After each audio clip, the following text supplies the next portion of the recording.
welcome back to Wealth Hacker TV. My name is Jeff Rose and I've got an amazing story with an amazing guest in today's video. So how amazing? So we're all about wealth hacking and growing our wealth and growing our income. So imagine this, you're making $37,000 per year and you go from that to making $150,000 in the next 6 months.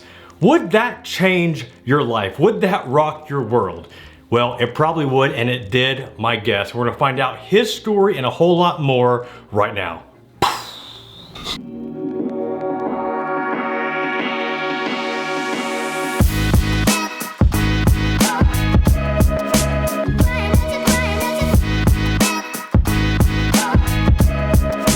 Welcome to Wealth Hacker TV, the channel dedicated to teaching you new ways to grow wealth that is not taught to you by your parents or in schools. I am your host, Jeff Rose, and I love when I can bring on other people that have hacked their wealth, that have tried new things, that have put themselves out of their comfort zone and accomplished some amazing things. Now, this guy is someone I've known for a while, and just through the move to here to Nashville, I've got a chance to know him a whole lot more. But the cool thing about getting to know him is that I didn't know his entire story. So when we sat down to learn more about him and how he started, especially into this online business world, I mean, I was blown away. And when I shared the numbers at the beginning of this video, we're talking he was making $37,000 per year at a nonprofit. And then after making some changes, making some connections in the next 6 months, he made $150,000. So imagine going from $37,000 a year to making $150,000 in the next 6 months. Like, that will blow your mind. All right, now that your mind is blown, let's go ahead and find out who this mystery guest is right now. Well, here we are. So we got by far a friend of mine who has one of the best names that you could have. Might be the only time I interview somebody with a similar name, but I'm sitting in his domain, his creative domain. This is my buddy Jeff Goins. Hey. What's up? So I've known Jeff for a while, and man, we got to meet for Chipotle, not Chipotle, as he's corrected me a few times. But I mean, Jeff has an amazing story, and I've got a chance to know him more since I moved here to Nashville. But just before we started this interview, I recognized, like, I know a lot of his story, but I don't know all of his story. I know that he's a published author. He's now written 5 books. We will plug this later on, but here's his most recent book, Real Artists Don't Starve. Yummy. So we'll come back to that one here. But not only as an author, but I know he's a blogger. He has some online courses. He has a very successful mastermind group. He's doing a lot of things. And obviously we can go a lot of different directions, because I think I've talked about all of those here on the channel. But really, just for you all, I wanted you to hear more about Jeff's story, some of the beginning of where he came from to where he is today, because I think that's a part of the story that many of you and I can relate to. So Jeff, we were talking a little bit about the beginning, and before you were an author, before you had an online business, what were you doing? I was a marketing director for a nonprofit based out of Atlanta, and I worked for a Christian mission organization, so we sent missionaries all over the world, and I fundraised my salary for that position. I did that for 6 years, and I was leading a team of writers, artists, creatives, videographers, and we were creating media to either get people to donate to our organization or to want to volunteer for one of our trips, one of our service projects. Mm-hmm. And I started to feel this itch, like I was telling other people's stories, but I wasn't telling my own. I was working with writers, and I'd always liked writing, but I wasn't doing any of my own writing. And so I decided to start a blog on the side, just as a creative outlet, to start writing and sharing my ideas, and it quickly snowballed into something else. So when you first started a blog, was this jeffgoins.com? Like, what was that blog? And does that blog still exist today? I had like 9 different blogs over the course of 9 different years. One was called The Toilet Seat, Interesting. And they're all still out there, on the internet. If you dig deep enough into the dark web, We will find it. We'll find that one.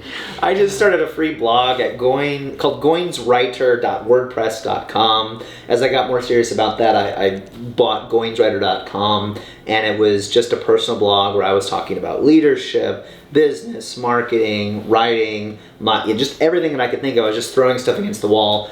And I read a lot of blogs, and I was interested in online marketing, but I was just looking for some way to share my writing with the world and that people would actually pay attention. I had to try a bunch of different things before I really started connecting with an audience. So there are a few things. I don't want to skip over this. So in your nonprofit, you were fundraising your salary. Yes. So if you didn't do, it's almost like you're self-employed.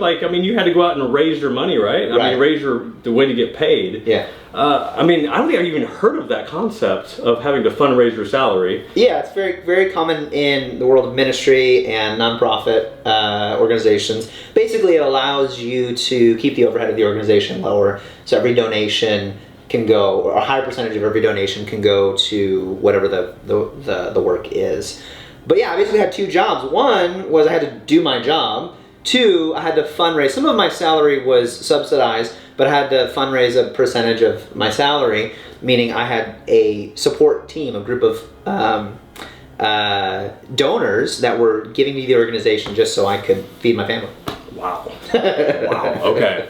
Yeah, it was kind of entrepreneurial, yeah. But it was a grind. It wasn't a fun thing to do because you have two jobs. You have to fundraise your salary and communicate with your donors, and then you also have to do your job.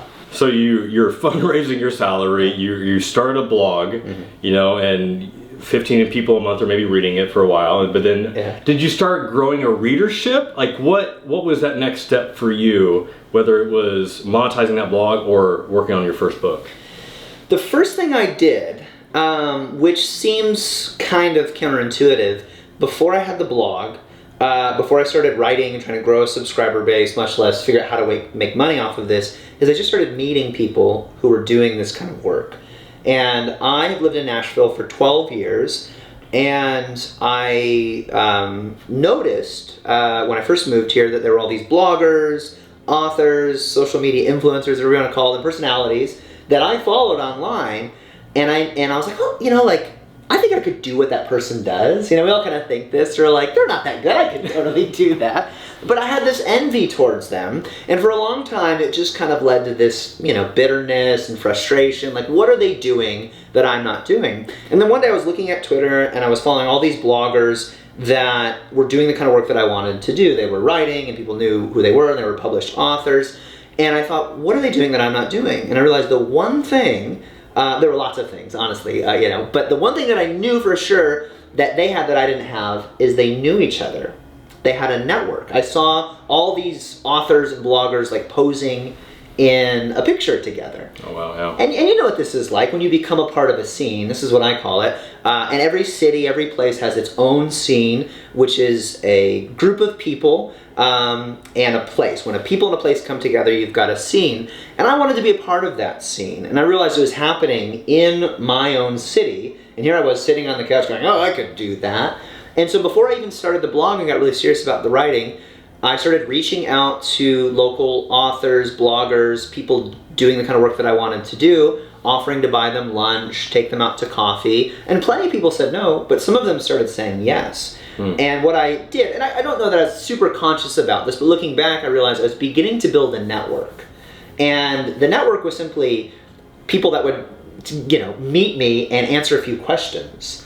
And I began to build this network of people so that when my blog came out, I already had a group of people that were willing to share my work. And that was everything. All right, so now you're connecting, you're building that network. Is that when you got the itch to write the book? What was kind of the next steps then? The only reason I wrote my first book was I needed to make money. Love it. And so at this point, my wife is pregnant with our first kid. She's working a full-time job in the music business. I'm working a full-time job. Collectively, we're making between $50,000 and $60,000 a year, which is fine. We're saving a little bit of money. We're paying our bills. We had just bought a house. And I get this itch to write, and so I start publishing a blog post every single day on my blog because I'm just trying to figure out what I want to say. I remember Seth Godin saying that he writes a blog post every single day for the practice. And I thought, I had spent a lot of time thinking about doing this, dreaming about doing it, and then when I finally called my bluff and started doing it, I realized this is kind of hard, and I'm not that good at it. And I've got to get better. All those people that I thought, oh, I could do what they do, turns out, no, I couldn't. I really had to practice. And so I start practicing every day. I think the best way to practice is in public, right? If you sat in your office and recorded a bunch of videos that you never shared on YouTube, those videos would not be as good as the ones that you do for your audience because there's something about performing in front of an audience that forces you to bring your A game. Yeah. So I start blogging every day. And my wife, shortly after I start the blog, we decided we want to start a family. We make that decision, and then the next day we get pregnant, thinking that maybe 6 months from then we'd get pregnant. And we get ready to become parents, and I realized that if my wife wants to stay home and be a full-time mom for a while, which is both something that we wanted to happen for our family, we couldn't afford it. We couldn't live off of just my salary, which is about $37,000 that year.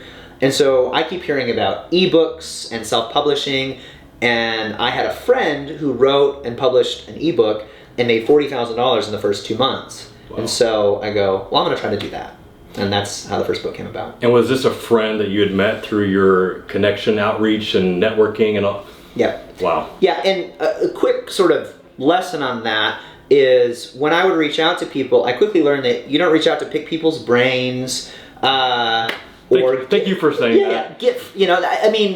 You're getting something from them. You don't reach out to ask for a favor. Like if you ask somebody for their time and then you ask them for something while you're having lunch with them, that's 2 asks, right? Mm-hmm. And so I realized you're giving me your time. That's already a gift. What can I do to build a relationship with this person? And I realized from my first job that I was still working at, the best way to get an influencer, a teacher, somebody who is more successful than you, pay attention to you, is for you to be teachable. For you to have an attitude of an apprentice. And so when I would go into these meetings, I would go with one question. I would say, how did you do such and such? And I would take notes. And I learned this from my first mentorship sort of relationship with my boss, because he would say, are you writing this down? And I would go, oh yeah, sure. And he'd go, what are you going to do with those notes? And I go, I'm going to read them. And he would go, no.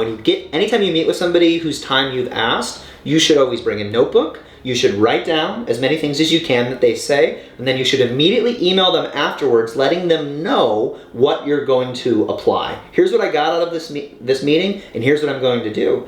And so I began to build this network of mentors simply by meeting people, asking them thoughtful questions, writing down what they said, and then I would email them the notes. And then a week or 2 later, when I did something, I would follow up and let them know. And this was one person who I saw her speak at a conference or something, and I said, I Skyped with her or something. She wasn't local, and that's another thing is a scene doesn't have to be a local place. It can be a digital scene because we're all connected. And she just made $40,000. She's a stay-at-home mom at the time. And she made $40,000 with a self-published book that just blew up. Wow. She was eager. This is another thing, as you know. People are eager to share how they succeeded, at least in this space of online marketing. And so, I just reached out to her and asked her, what did you do? And she gave me all kinds of great advice. You have this friend you just met, had a wildly successful ebook, $40,000 in 2 months, and there's excitement about that because now there's possibility. Yeah. I think before then it was just wow, how do you even do this? Now you've seen somebody else who has achieved this. What did that inspire, motivate you to do? What were some of the next key steps that you took? First thing was to go to my audience and ask them what they wanted. So I had spent, this is the beginning of 2012, I had spent the last several months focusing on building an email list because I kept hearing people talk about this. And so I'd gotten my email list to several thousand subscribers. I was on the way to getting 10,000 subscribers, but I wasn't there yet. And I sent a survey to my audience saying, because I was blogging every single day, giving it all away for free. I had put together some short downloadable PDFs and given those away for free as well. I hadn't sold anything. I was afraid to sell something. Again, I come from the nonprofit fundraising space. I don't know how to make money. But now, I mean, my email list was growing, so it was becoming an expensive hobby. I think I was paying like $100 a month on MailChimp or something. And I was like, I've got to find a way to make money off of this. So I emailed my list, like a simple survey, like, what am I doing that you like? Is there anything that I'm not doing that you'd like me to do? What do you want to learn about, hear about, etc.? And then, is there something that you'd be willing to pay for? So it's just a simple survey. And hundreds of people replied to me and said, we want to learn about how you grew a blog audience, because we want to do that. And people told me they'd pay me anywhere from like $5 to $500 for this advice. And so I began to put together an ebook with that information. So you started the ebook, you created the ebook. Well, how long was that process? Took a month. Took a month. Yeah, I did the survey at the end of 2011. And at the beginning of 2012, our baby was due in June. And so I'm like working against the clock. And I put something together very quickly. I just heard about the concept of a minimum viable product. So I didn't want to go get a publisher. I didn't even know if I could do that. I just wanted to create something quick to get some money and to see if I had a business. I didn't even think of it as a business. And so I put together, people said this is what they wanted, so I put together a PDF. I made it on my Mac laptop. I had just spoken at my sister's college journalism class about blogging. And I used the keynote presentation, the slides from that, and turned it into an ebook, basically. And like added some notes and stuff to it. And I exported it as a PDF. I got an account on eJunkie, which is this cheap e-commerce website. And I started selling this ebook for $2.99. And I sent out an email mid-January saying, this is what you asked for, it's $2.99. I'd actually written 2 ebooks. So you got 2 ebooks for $3. I was just so afraid that people wouldn't buy anything. Do you remember how much the friend of yours that made $40,000? Do you remember how much she was selling her ebook for? I think it was like $4.99 or something. Okay. She had just she put it on Amazon. It kind of went viral. Yeah. So I knew that there was something powerful about a cheap price point. Okay. And I was just afraid. And so I emailed my list, several thousand people, and within the first 48 hours, 500 people bought it. And I remember lying in bed with my pregnant wife, refreshing my phone. Every minute I was getting a new sale. And I think I made about $1,500 that weekend. In a weekend. I'm making, that's a paycheck. Yeah. And so I think, well, I'll just do this every month. I'll write a new ebook. I'll make $1,500 extra every month. And the long story short with that project is I made a few $1,000s off of that ebook, and then it stopped selling that well. And I was kind of embarrassed of it. So I took it down, and I went back to my friend. I said, what am I not doing? She said, you need a better title, and you got to put it on Amazon. And I was starting to speak a little bit, and I had just done like my first workshop talk at a blogging conference, and there was this moment in the conference where I told everybody, you are a writer, you just need to start writing, because this was advice that I got. And I said, everybody who feels like they want to be a writer, just like tweet out or write this down, I'm a writer. And hundreds of people did this. And my friend, this woman, her name's Sarah May, she had seen this happen on social media. She wasn't even there, but she saw all these people tweeting this. She said, you should write a book and you should call it You Are a Writer. So I took these 2 ebooks for $2.99. I combined them. I rewrote the book. I put it on Amazon, and I relaunched it a few months later. And the first month I made like $3,000. Next month, $4,000, $5,000. By the end of the year, I'd made over $50,000 off of that book. I turned it into an online course, made another $100,000 or so off of that. Published another traditionally published book by the end of the year. And by the end of the year, I'd made over $150,000 working basically an hour a day. My wife quit her job. I quit my job at the end of the year, and that's how I got started. I mean, it seems like you said it fast, but it happened fast. Yeah, I mean, the book came out at the beginning of May. So the first thing I did in January was just to see if I could make money. And I realized, wow, there's some money in this. What if I actually try? And so then I took those 2 ebooks down. I rewrote the book. I retitled it. I put it on Amazon so it could find a new audience where, there's a lot more people that want to buy books. And then I used this network of blogging friends that I had begun to collect, and I reached out to all of them and I said, can I write a guest post? Can we do an interview? Can we do something to promote it? And so I had all these people starting to promote this book, which was like $4.99 now on Amazon. And I sold something like 10,000 copies of that book in about 6 months. And then that book turned into an online course, and it just kind of led to other opportunities. But it all really started with that one thing. Just starting that one thing. Yeah. Wow. That's awesome, man. That's like, I knew that you had, like, some of the success that you had, like, it happened pretty quick for you. Yeah. But just hearing, like, some of the key steps of getting out of your comfort zone and networking and making those key connections and not going into those relationships looking at what can they do for me. I think that's just something people just do too much of. Yeah. And then not being afraid to, well, I mean, you were afraid, but you still did it. You know, you still put it out there. And, yeah. Gosh, it's awesome, man. And now, like, that has evolved. You've written more books, and tell us a little bit about how the rest of that journey looks, you know, from then until now. I think the lesson that I've learned is you can do what you're passionate about and nobody cares. And so you have to be careful with that, because on the other hand, you can do what people want you to do and not be passionate about it, and that's not a good approach either. I think it's Frederick Buechner who says that your calling is where your deepest joy meets the world's deepest need. And so the question for me is always, what can I do that other people want that is also going to bring me a sense of joy, satisfaction, happiness, whatever? Because all this happened quickly because I started listening. I started paying attention to what people wanted instead of just doing whatever I wanted. Because for 9 years, every year for most of my 20s, all this happened when I was 29. And so for the first 9 years of my 20s, I said, I'm going to write a book this year. And for 9 years, I did not write a book. And I would always have these wild ideas of businesses or causes or projects that I wanted to start, and I would never do it. And so that year, 2012, was the year where I called my own bluff.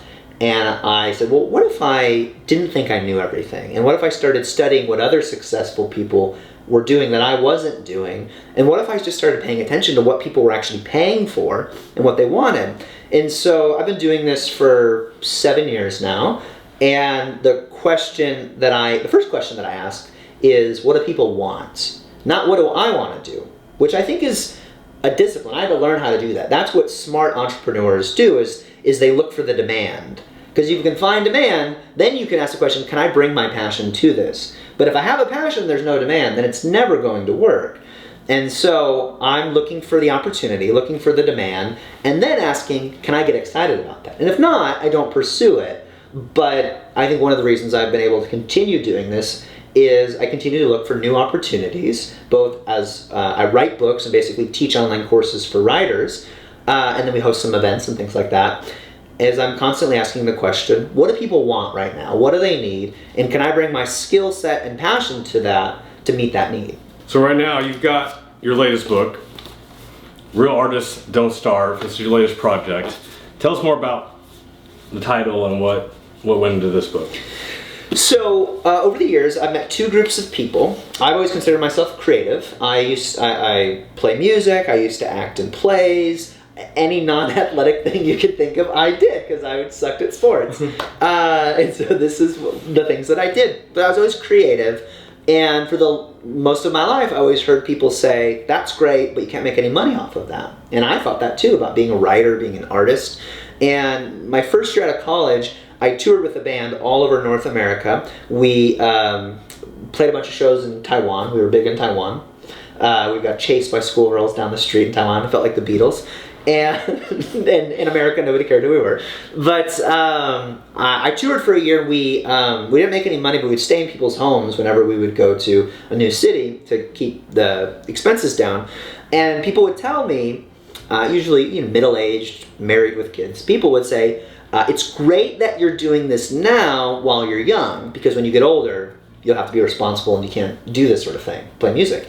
And I agreed with them. I thought, yeah, that's true. So I stopped, I quit the band, I moved to Nashville, and then I got, eventually I started working in telemarketing, and then got this job working at the nonprofit, and I began to bury that creative part in me. And as I told the story, that creative part started surging up, and I found a way to build a business around my creativity. And over the years, I've met two groups of people. One, the group of people that I call starving artists, who go, and in Nashville, we're full. It's a city full of starving artists. We've got musicians who are waiting tables, aspiring authors, aspiring creative entrepreneurs, etc. And a lot of them have this limiting belief about their creativity, which is that you can't make any money off of this. But I keep meeting another group of people whom I call thriving artists, who are killing it. And I'm not talking about like Taylor Swift. I'm not talking about famous people. You and I both know lots of creative people who are not super famous that are making multiple 6 or 7 figures, writing books. I know professional fine artists, painters, musicians, visual artists, photographers, dancers, all kinds of different kinds of creative outlets. And so I wrote this book to sort of introduce these two groups of people to each other, because I learned that the difference between a starving artist and a thriving artist is mindset. And I start the book with a story about Michelangelo, who it was discovered not too long ago that Michelangelo was the richest artist of the Renaissance. That when he died, he had $50 million to his name. And when he died, he was the richest artist who had ever lived. And what he did in the Renaissance was he changed the narrative of an artist. He changed what was possible for creative people. And before Michelangelo, artists were not wealthy. After Michelangelo, during the Renaissance, artists were wealthy. Wow. They were aristocrats. And at some point, we obviously lost that narrative, because to be an artist today, you're like, oh, you're gonna starve if you do that. You need a backup plan. And so this is a book full of stories like that of Michelangelo, of creative people, artists, musicians, even entrepreneurs like Jim Henson, Steve Jobs, people really artists at their core, who were also smart at the game of business, and how business and art don't necessarily have to be two separate camps. You can blend the business with the art and the art with the business. And this is a book about how to do that, how to take any creative passion and thrive with it, both at the creativity and at the business. You don't have to starve, and you don't have to sell out. You can thrive.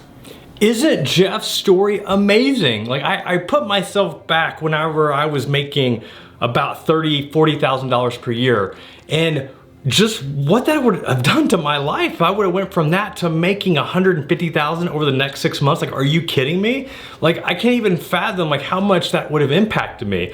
I went the little bit longer approach before I started making 6+ figures, but to do that in 6 months, like crazy, but it shows that it can be done. And I hope that you picked up on some of the key things that Jeff did. I love the fact that he started reaching out to other people. He put himself out there and recognizing that like he doesn't have all the information, he doesn't have all the knowledge. He needs to find other people that can mentor him and just give him some basic advice to get started.